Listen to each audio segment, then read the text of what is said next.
मैं घर में अकेली रहती थी और एक आदमी को मैंने काम पर रख लिया था। हमेशा रात को खाना खाने के बाद मुझे होश ही नहीं रहता था। सुबह पूरा शरीर दर्द करता था। एक रात मैं खाना खाए बिना ही सो गई, लेकिन उस वक्त मेरे होश उड़ गए जब आधी रात होते ही उसने मेरे साथ। मेरा नाम अर्चना है और मैं 23 साल की एक जवान और खूबसूरत लड़की थी। मैं पढ़ाई करने के बाद नौकरी करने लगी। आज मेरी छुट्टी थी और आज मैं घर का सामान लेने के लिए बाजार गई तो गर्मी की वजह से मुझे चक्कर आने लगे। मैं एक हफ्ते का सामान खरीद कर घर वापस आ रही थी, तभी एक आदमी मुझसे टकरा गया। मुझे बहुत शर्मिंदगी का एहसास हुआ।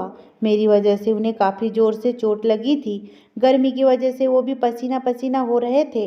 मैंने उस आदमी से माफ़ी मांगी तो वो मुझसे कहने लगे कि बहन जी, मुझे काम की बहुत ज़रूरत है। पहले एक दुकान पर नौकरी करता था, लेकिन फिर वह दुकान बंद हो गई और मैं बेरोजगार हो गया।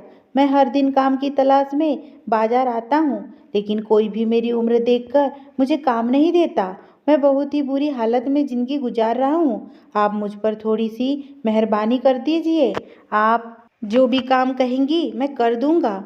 उस आदमी ने ज़बरदस्ती से मेरे हाथ से सामान की थैलियाँ पकड़ ली और कहने लगा, बहन जी, मैं आपको आपकी गाड़ी तक छोड़ाता हूँ, मुझे कुछ पैसे दे दीजिएगा। उस आदमी की हालत देखकर मुझे उस पर बहुत रहम आया। वो मेरे पापा की उम्र का था। मुझे उनके चेहरे से अपने पापा की याद आने लगी। वो आदमी बहुत अच्छे से बात कर रहा था और किसी अच्छे घर का लग रहा था। हालात ने उसे ऐसे स्टेज पर पहुंचा दिया था कि वो मुझसे नौकरी मांगने पर मजबूर हो गया था। मैंने कहा, ठीक है, मैं आपको अपने घर के कामकाज के लिए रख लेती हूँ। मुझे एक ऐसे इंसान की ज़रूरत है जो मेरे घर का सामान लाए और छोटे बड़े काम भी कर दे। अगर आपको कोई ऐतराज़ ना हो तो आज मेरे साथ चले। मेरी बात सुनकर उस आदमी के चेहरे पर मुस्कुराहट आ गई। मैंने उस आदमी से उसका घर पूछा तो उसने मुझे बताया कि वह दूसरे शहर से यहाँ नौकरी करने के लिए आया है और अपनी बेटी की शादी के लिए मेहनत कर रहा है। हर बाप की तरह वह भी अपनी बेटी को दुनिया भर की खुशियाँ देना चाहता है। उसकी यह बात सुनकर मेरी आंखों में आंसू आने लगे। मेरे गुजरे हुए कुछ पल मेरी आंखों के सामने आ गए थे और मेरी आंखों से आंसू बहने लगे। मैंने उस आदमी को तसल्ली दी कि परेशान ना हो, सब कुछ ठीक हो जाएगा। घर आकर मैंने उस आदमी का घर के थोड़े बहुत काम समझाया।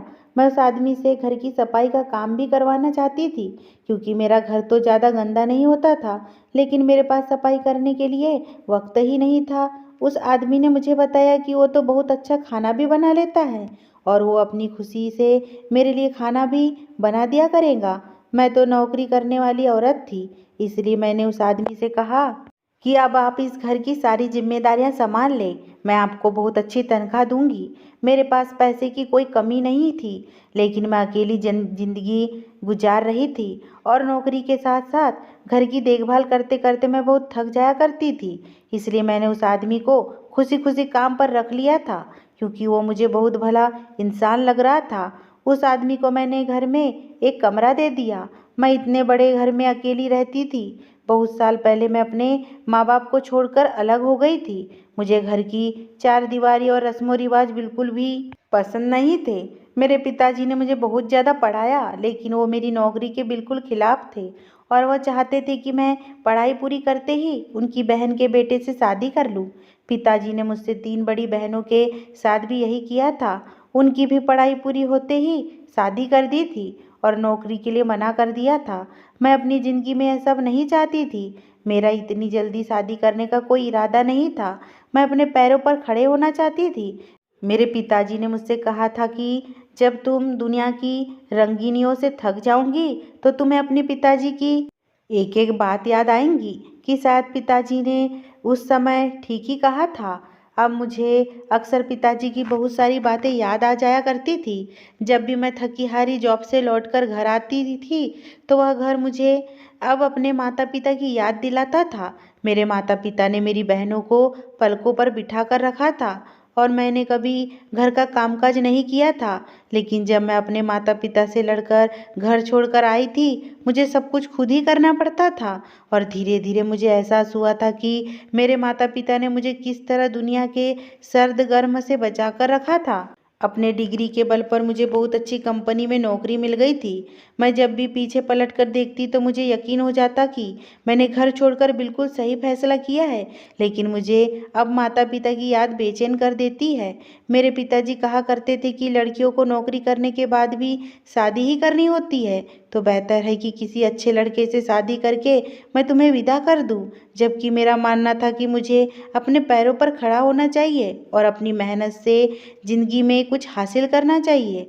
मैं इतनी जल्दी शादी नहीं करना चाहती थी। घर छोड़ने के बाद मैंने अपने सारे सपनों को पूरा कर लिया था। मैं सारा वक्त अकेले घर के कामों में उलझी रहती और मुझे आराम का भी वक्त नहीं मिलता था। कभी कभी तो मैं थक कर इस कदर चूर हो जाती कि रात का खाना खाए बगैर ही बिस्तर पर गिर जाती। उस आदमी को रखने के बाद मैं घर की तरफ से बिल्कुल बेफिक्र हो गई थी, क्योंकि उस आदमी ने 2 ही दिनों में घर की पूरी जिम्मेदारियों को समझ लिया था। अब तो वो पूरी ईमानदारी और लगन से घर के काम कर रहा था। मैंने उन्हें सफाई के लिए भी रखा था, लेकिन उन्होंने खुद ही खाने की जिम्मेदारियां भी उठा ली थी। वो आदमी बहुत अच्छा खाना बनाता था। अब मैं हमेशा रात का खाना घर पर ही खाने लगी, वरना मैं ज़्यादातर रात का खाना बाहर से ही मंगवा लिया करती थी या फिर भूखी ही सो जाती थी। रात का खाना खाते ही अब मुझे ऐसी नींद आती थी कि मैं बिस्तर पर लेटते ही सो जाती और फिर सुबह सवेरे ही मेरी आँख खुलती।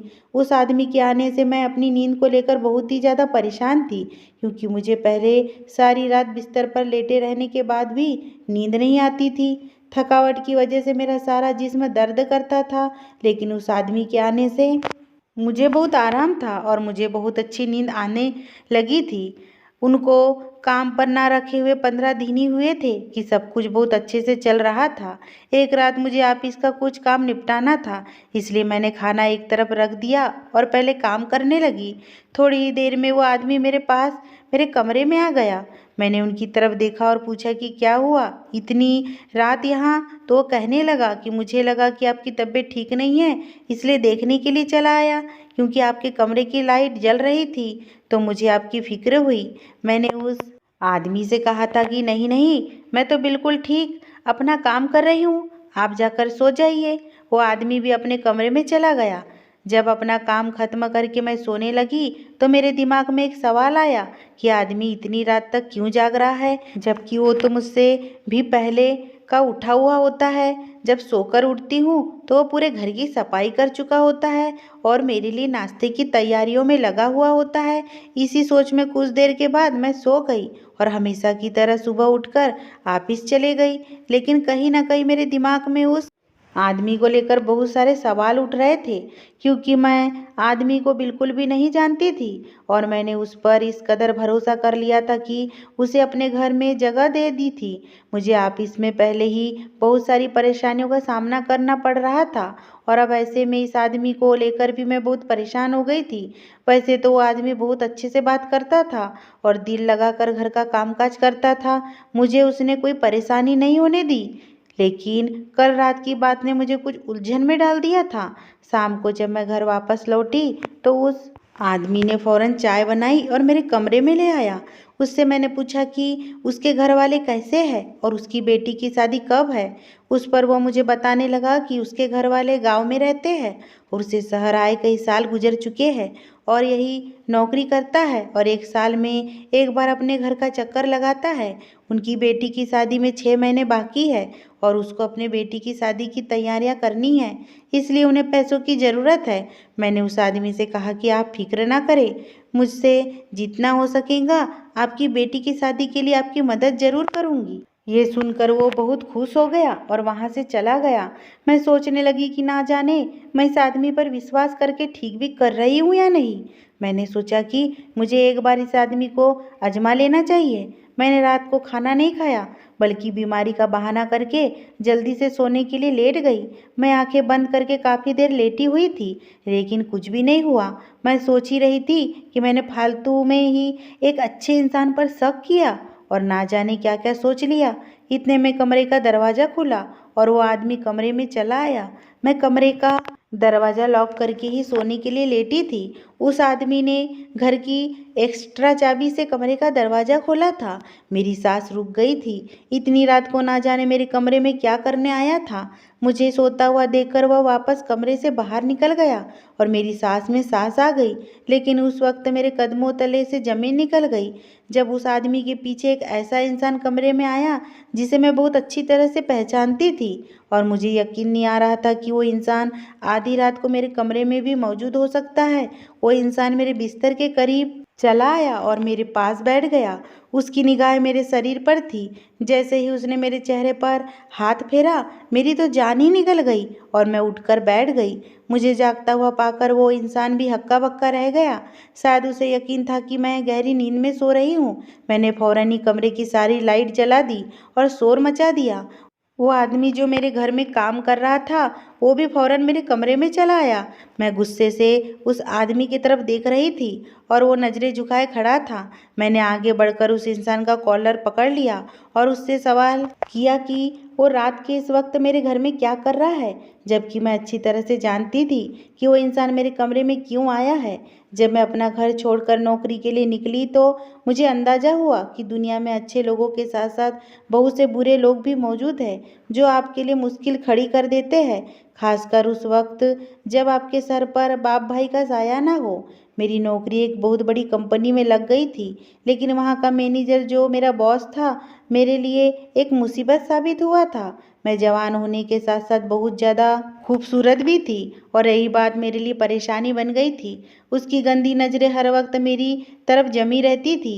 वो मैनेजर मेरी खूबसूरती पर पूरी तरह दीवाना हो गया था और उसने ऑफिस में मेरा काम करना भी मुश्किल कर दिया था। वह बहाने बहाने से मुझे अपने कमरे में बुलाता और मेरे करीब आने की कोशिश करता। मैं जितना उससे बचने की कोशिश करती, वह जानबूझकर उतना ही मुझे तंग करता। जब मैं उसके कमरे में नहीं जाती तो खुद मेरे केबिन में चला आता और मुझसे इस तरह की बातें करता कि मैं शर्म से पानी पानी हो जाती। मैं जानती थी कि उसकी नीयत गलत है। एक दिन वो मुझसे कहने लगा कि वो मुझे बहुत अच्छा प्रमोशन दिलवाएगा अगर मैं उसके ख्वाहिशों को पूरा कर दूंगी। मुझे अच्छी तरह मालूम था कि उसकी ख्वाहिश क्या होगी, इसलिए मैंने एक जोरदार थप्पड़ उसके चेहरे पर मार दिया। मैं सोच भी नहीं सकती थी कि वो इतनी बड़ी कंपनी में काम करने वाला मैनेजर इतनी घटिया सोच का मालिक होगा। मैं उसकी बेटी की उम्र की थी, लेकिन उसे फिर भी मेरे साथ इतनी घटिया बात करते हुए कोई शर्म महसूस न हुई। जैसे ही मैंने उसके मुंह पर थप्पड़ मारा, ऑफिस में हंगामा खड़ा हो गया और बात ऊपर तक चली गई। मैंने अपनी सफाई में कुछ कहने की कोशिश ही नहीं की, जबकि मैनेजर ने मेरे खिलाफ बता दिया और कहा कि मैं उसे प्रमोशन मांग रही थी, और जब मैंने उसे प्रमोशन देने से इनकार किया तो मुझे बदनाम करने के लिए यह खेल रचाया है। मैं उसके झूठ पर दंग रह गई थी। वो बहुत पुराना नौकर था। मेरी कंपनी ने मुझसे ज़्यादा उस पर भरोसा किया और मेरे खिलाफ नोटिस भेज दिया। उस दिन के बाद मैं बहुत ही ज़्यादा मोहताज हो गई। मैं उस मैनेजर से दूरी रहती थी। कोई काम भी होता तब भी उसके कमरे में नहीं जाती थी और नौकरों से अपना काम पूरा करवाती। मैं बहुत साल से उसे नज़रअंदाज कर रही थी, चूँकि मेरे लिए नौकरी बहुत अहम थी। लेकिन मैं नहीं जानती थी कि उस मैनेजर ने मेरा पीछा अभी भी नहीं छोड़ा है, बल्कि वो तो अपनी बेइज्जती का बदला मुझसे लेना चाहता है। आधी रात को अपने कमरे में मैनेजर को देखकर मेरी जान निकल गई थी। वो इस कदर बेशरम निकला था कि इतनी आधी रात को मेरे घर आ गया था। जब मैंने मैनेजर का कॉलर पकड़ा तो वो मुझसे कहने लगा कि मैंने जिस तरह से पूरी कंपनी के सामने बेइज्जत किया था, वो मुझसे उस बात का बदला पूरी तरह से लेना चाहता है। मैनेजर को बहुत अच्छी तरह से मालूम था कि मैं घर में अकेली रहती हूँ। उसने मेरे बारे में सब कुछ मालूम कर लिया था कि मैं घर में कामकाज करने के लिए नौकर को रखना चाहती थी, और उसने जानबूझकर अपने नौकर को मेरे रास्ते में भेजा और वो मेरे घर तक पहुंच गया। वो आदमी जो मेरे घर की नौकरी कर रहा था, वो मेरे मैनेजर का नौकर था और उसके कहने पर वो मेरे घर आया था। थोड़े ही दिनों में उस आदमी ने मेरे घर की एक एक बात उस मैनेजर को बता दी थी और वह जान गया था कि वो बहुत आसानी से मेरे कमरे तक आ सकता है। मैनेजर मुझे अपनी ख्वाहिश का निशाना बनाना चाहता था।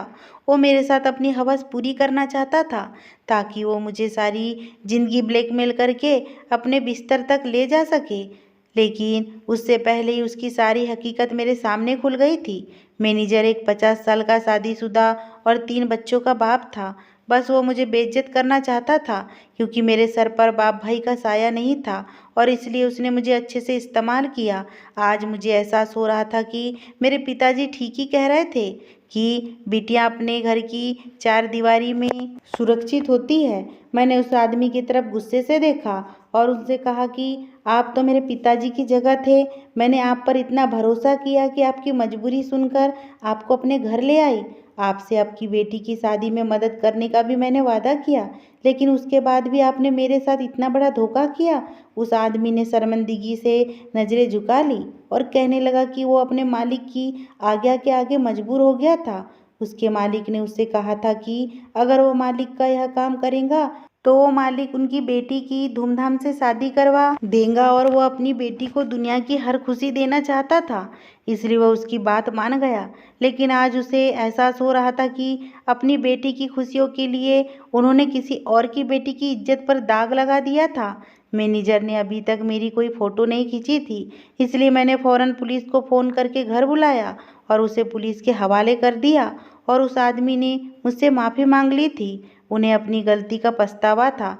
उसने कहा कि वो तो बहुत शर्मिंदा है क्योंकि वो अपने मालिक की बातों में आ गया था, लेकिन वो दिल से एक अच्छा इंसान था। मैनेजर की गिरफ्तारी की खबर जब कंपनी में पहुंची तो उसे नौकरी से निकाल दिया गया और उस आदमी को मैंने अपने ही घर में नौकरी दे दी। मैं अपने माता पिता से पहली बार मिलने के लिए उनके घर जा रही थी। मैं उनसे मिलने के लिए बहुत बेचैन थी। मैं उनसे माफ़ी मांगना चाहती थी क्योंकि अब मुझे अच्छी तरह से समझ आ गया था कि मैं कितनी गलत थी। पहले मुझे माता पिता की बातें बहुत बुरी लगती थी, लेकिन अब मुझे पता चल गया था कि कहीं ना कहीं वो मुझसे ज़्यादा जमाने की खबर रखते हैं। जब मैं अपने घर पहुंची तो मेरे माता पिता मुझे देखकर बहुत खुश हुए और मेरे पिताजी ने सब कुछ भुलाकर मुझे अपने गले से लगा लिया। मैंने पिताजी को बताया कि मैं बहुत ही अच्छी नौकरी कर रही हूँ और अब मैं शादी करना चाहती हूँ। मेरी बात सुनकर मेरे पिताजी मुस्कुरा उठे और कहने लगे कि तुम्हें जो भी लड़का पसंद आए हम तुम्हारी शादी उससे करवा देंगे। मैंने पिताजी से कहा कि मुझे सिर्फ नौकरी करने की ख्वाहिश थी, मैं किसी को पसंद नहीं करती और अब आप जिससे कहेंगे मैं उससे शादी कर लूँगी। पिताजी ने अपनी पसंद से मेरी शादी एक लड़के से करवा दी जिसको मेरी नौकरी पर कोई इतराज नहीं था। मुझे समझ आ गया था कि जिस औरत के सर पर किसी मर्द का साया नहीं होता, जमाना उसे लूटने के लिए तैयार रहता है। इंसान शादी के बाद भी अपनी ख्वाहिश पूरी कर सकता है और मैं भी नौकरी करके अपनी ही ख्वाहिश पूरी कर रही थी। और पिताजी ने सच ही कहा करते थे कि एक औरत को बिना ज़रूरत की नौकरी नहीं करनी चाहिए। अगर ये स्टोरी आपको पसंद आई हो दोस्तों, तो प्लीज़ मेरे चैनल को सब्सक्राइब करना बिल्कुल ना भूलें।